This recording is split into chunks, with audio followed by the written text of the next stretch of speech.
community has got to start their own village and customize it for their own area. A village in the heart of Boston is going to be different from our village. And we are the most rural village in California, as you guys can imagine. We also maintain a list of businesses recommended by members. So while we'll change a light bulb in the ceiling, we're not going to rewire your house. Members call in and they recommend different businesses. It could be an electrician, it could be a caregiver, it could be a store they enjoy shopping at, or a doctor they've had good luck with. And then a member of volunteers can call in and get those referrals from our office. It's one phone call help from a central hub. The idea is that while we are right now from Big Lagoon down to Rio Dell, out to Blue Lake and Freshwater, that's kind of our beginning zone that we're working with. Anyone in those areas can call into a central number. We have a computer program that can match them with their need to somebody who's in that area who's willing to do that service. And then somebody would also have referrals to other agencies and be able to talk, and it's a good connection. So those are the areas we're working with right now: Arcata, Eureka, Fortuna, Rio Dell, Fieldbrook, Trinidad, Big Lagoon, Blue Lake, Glendale, and McKinleyville, and Eureka is our hub, and we are in the Area 1 Agency on Aging building. We have a lovely office there. We have put lots of things up on the wall. And the idea is neighbors helping neighbors. And I was doing a speaking engagement not so long ago, and somebody said, "Oh, I get it. This is, this is not a new idea. This is an old idea." And it is an old idea. It's the same thing as being able to look out your window and ask your neighbor to take you to the grocery store. But now your neighborhood is a lot bigger. Your neighborhood, you've got the whole town instead of just the people down the street. And we also have everyone go through a background check, and everybody goes through an orientation. And so it's an ongoing support group. And one of the things I like about it is there's a third person involved in what's happening. So instead of going on Craigslist and trying to find somebody to help you do something, you've got a third person who's watching that interaction and making sure that it gets done and everybody's okay. So we decided that we wanted to have paid staff, and so if you have staff, it means you have to have a budget. And if you have a budget, you have to come up with a budget. And we broke it down to member fees. So for an individual, it is $420 annually. We just came up with that number. But that's $35 a month, and you can either pay monthly or you can pay annually. And for a two-person household, it's $52.50 monthly, or $360 annually. $630. Oh, yeah. So I am a real dyslexic. So that is okay for some people, but for some people that's way too much for somebody on fixed income. So we do maintain the Trillium Fund, which is partial scholarships for lower income members. And we were very fortunate that the Union Labor Health Foundation gave us a grant for this first year that we're in operation. And that has really funded a number of memberships for people who otherwise could not afford it. And it's been really great to see people coming in and being able to say, yes, we can help you. It's really great because it is a community of people who understands that idea of helping each other and reciprocity. Like, one day I'm going to help you, you might help me tomorrow, and if I can't, if I'm not able to help, that's okay because I'm part of a community. So if you compare the cost of the village to the cost of skilled nursing and assisted living, you guys, if you're familiar with it, assisted living can be anywhere from $1,300 to $6,000 a month. And if you go to private pay with skilled nursing, which is a different level of care, it is over $9,000 a month for private pay in skilled nursing. So we want to keep people out of skilled nursing for sure.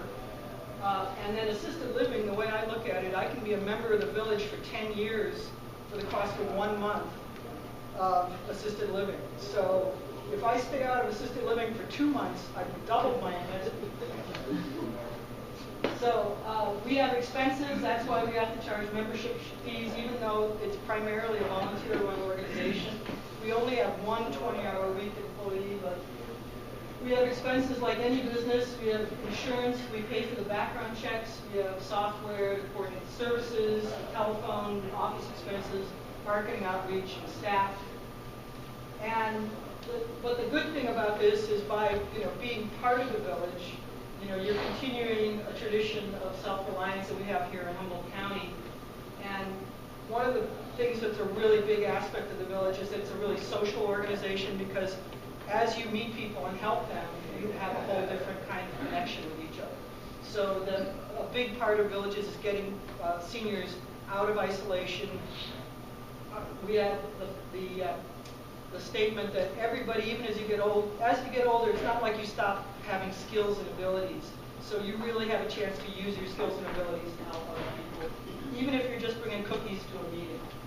So services have begun, and as I say, it started in Arcata. We have the most members and volunteers in Arcata, and McKinleyville is the second biggest, and then the third biggest community right now is in Eureka. And Big Lagoon is also going to be this month, and we're going to expand out to Blue Lake. So people have called up and asked for services with things like getting rides to shopping or medical appointments. Dog walking was one of them. There were home maintenance questions that people came up with. A guy needed his back door. The lock didn't work properly. He needed that replaced because he was going away for a surgery and he couldn't leave his house. So it was that kind of thing. We picked up medications for somebody, and there's been a lot of requests for come help me figure out my computer.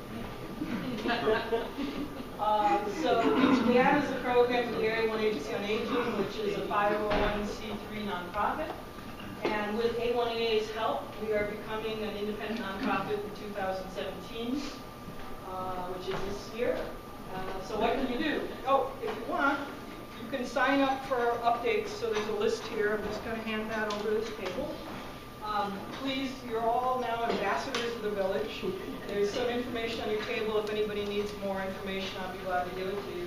But tell people about the village. Tell your friends and family about it. And you can certainly join as a volunteer or a member. Some people join as a member as an insurance policy. For one thing, it's there if you need it. Right before Christmas, I managed to trip on something and fall. And with one slip, I could have had 2 broken arms very easily. Instead, I broke my nose, which was pretty exciting. It's doing pretty well. But, you know, things can change like that. And, you know, if you need some help, it's nice to have it. If you want to be a volunteer, there's never a cost to being a volunteer. You do have a background check. You do have an orientation. And, of course, you can always donate. And I will say, you know, I know this is a very generous group, but I think generous with your time, and you guys are always generous with, you know, your energy and giving to the community. So it's nice to talk to kind of like-minded people right now. So I believe volunteer opportunities right now, you can be a driver, occasional in-home help, walk dogs, friendly visits, help with home tech. And if you want to be someone who helps run the village, we need help in the office. We need help with this kind of outreach and marketing and fundraising. We have a tech committee that does high-level help with software, and we have a new board of directors that's forming. So if anybody's interested in the village at that level, please get in touch with me. So we have a website. It's redwoodcoastvillage.org. And thank you for a program. Okay, what are you going to do?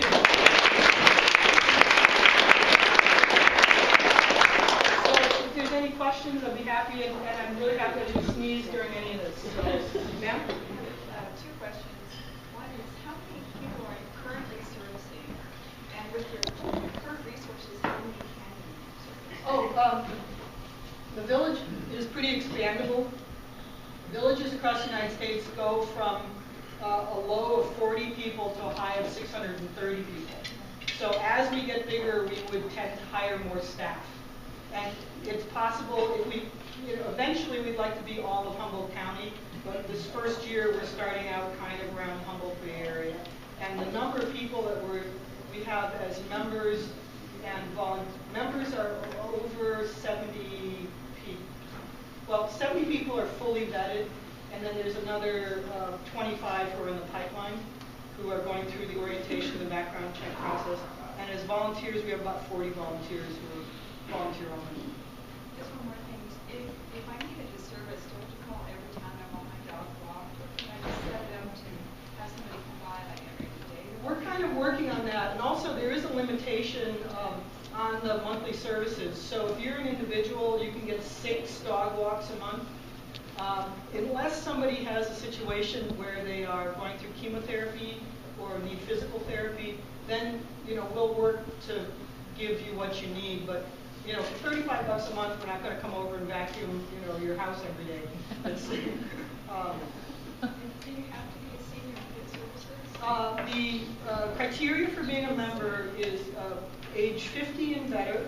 You have to live in an area with servicing. You have to be able to sign the contract and understand what you're signing. And you have to be able to give us emergency contact numbers if we need it.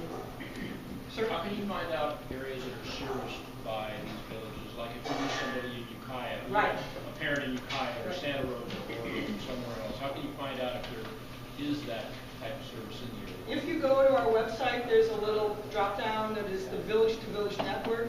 So once that Beacon Hill Village started in Massachusetts and this thing started, it got a lot of support, the website Village-to-Village Network is the coordinating body for all of us. They're not our bosses, they just have information about how to start villages. And there's a map there that you can zoom in on and see if there's an active village in the area. But if you go to our website, there's a little drop-down that'll take you there. I noticed Ferndale wasn't on there. Oh, we're getting there. Oh, good. Oh, we're getting there. So in this next year, one of my missions is to work with a intern that I have from HSU. She and I are going down south of Eureka and doing outreach to the Eel River Valley, and she's a Mattole Valley native, so that's the next campaign of outreach and marketing to reach here. So if I was to get my grandma membership, she's also in Ferndale, but would she be obligated to volunteer? No, we encourage people to volunteer because it's part of the social aspect of it, but we always say, you know, volunteer if you are able.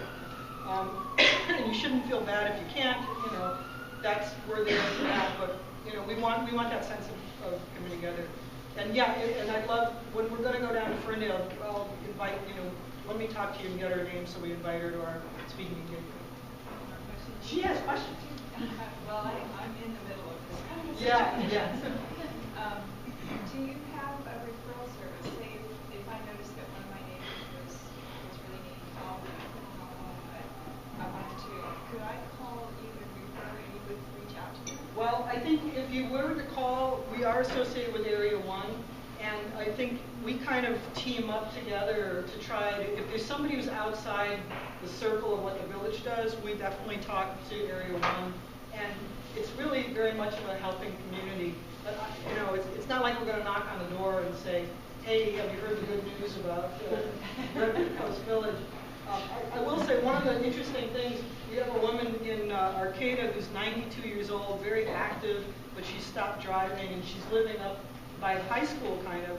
And it was so neat to have her become a member because I realized there were already 8 people in her neighborhood that we knew who would help her. You know, so it was, and we could say, hey, it's not, you know, it's not just some random stranger, it's this woman on the other block. So suddenly this woman's world got a lot bigger. So you could talk to your neighbor and ask her if she's interested too. That would be good. Cool, thank you. We have lots of time. Any more questions? Do you have a card? I do have a card. Have you spoken to other Rotary clubs? Yes, I have. And they gave me a pen, and I also got a...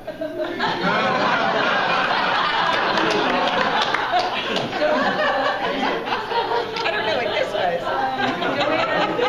JoAnn, don't worry, we won't do that.